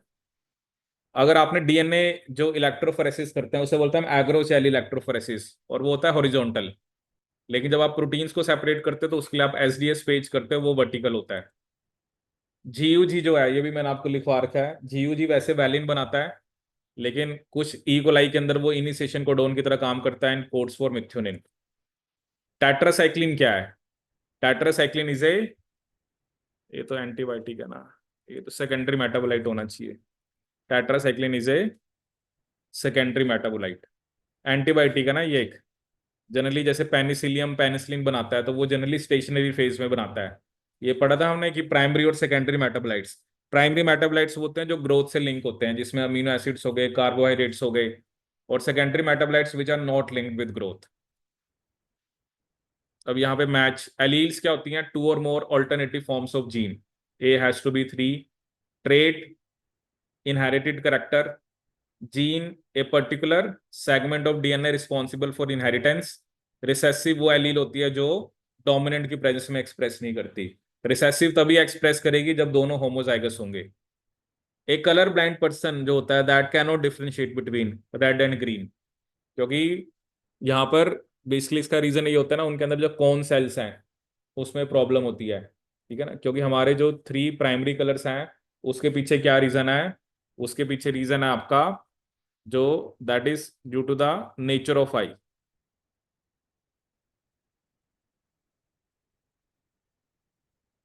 बायोलॉजिकल नेचर ऑफ आई, क्योंकि हमारे अंदर जो कॉन्स हैं वो बेसिकली क्या करते हैं आपके, मेनली इसी के लिए होते हैं। फिर एक आपको ये मैचिंग दे रखा है, rennin, rennin is for coagulation of milk, so A has to be two. एक ही ऑप्शन है वैसे तो, प्रोटीएज, प्रोटीएज और लाइपेजिस, इसको हम डिटर्जेंट इंडस्ट्री के अंदर यूज करते हैं। ठीक है, डीएनए पॉलीमरेज, पीसीआर टेक्नोलॉजी, और इन्वर्टेज क्या लिखा हुआ है, सॉफ्ट सेंटर कैंडीज। इन्वर्टेज जो होता है ना वो इन्वर्ट शुगर सिरप बनाने में हम यूज करते हैं आपका। तो इसका आंसर क्या होगा आपका, A2, A2 से ही वैसे तो आपका आंसर हो रहा है। ठीक है, तो कुल मिला के तो कुछ ज्यादा टफ है नहीं पेपर। तो अब बाकी इस साल देखेंगे क्या आता है। मतलब वही है कि आपको 11th 12th, जैसे आप इकोलॉजी को पढ़ो थोड़ा सा, इकोलॉजी में से क्वेश्चन आ रखे हैं, बायोमोलिक्यूल्स में से आ रखे हैं। ठीक है, मतलब ये है कि 75 में से 65 तो बिल्कुल ही बेसिक लेवल का है। वो 8-10 क्वेश्चन ही हैं जिनको आप कह सकते हो कि थोड़ा सा मे बी हाई लेवल के आ रखे हैं। और वैसे ये टिपिकल जो माइक्रो का पेपर होता है ना वो ऐसा नहीं होता है, अगर हम कोई टिपिकल माइक्रोबायोलॉजी की बात करें ना, क्योंकि उसमें उनका फोकस होता है हिस्ट्री के ऊपर।